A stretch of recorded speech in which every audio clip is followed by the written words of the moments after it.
దేవుని పరిశుద్ధ నామానికి మహిమ కలుగును గాక. మీ అందరికీ ప్రత్యేకమైన వందనాలండి. ఈరోజు దేవుని వాగ్దానము కీర్తన గ్రంథము 37వ అధ్యాయం 4వ వచనం.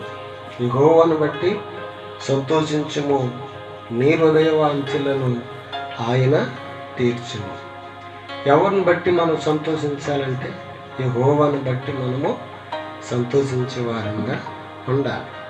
కొందరు వారి గుర్రాలను బట్టి, కొందరు వారి రథాలను బట్టి, కొందరు వారి బలమును బట్టి, కొందరు వారి యొక్క ఇండి బంగారములను బట్టి, కొందరు వారి పదవులను బట్టి అతిశయపడేవారుగా ఉంటారు.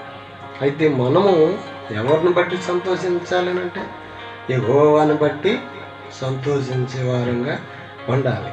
ఎవరైతే ఆయన భూమి మీద కృప చూపగలిగిన దేవుడని విశ్వసిస్తారో, సంతోషిస్తారో, వారి యొక్క హృదయ వాంఛలను ఆయన తీర్చుతున్నాడు. ఆమేన్.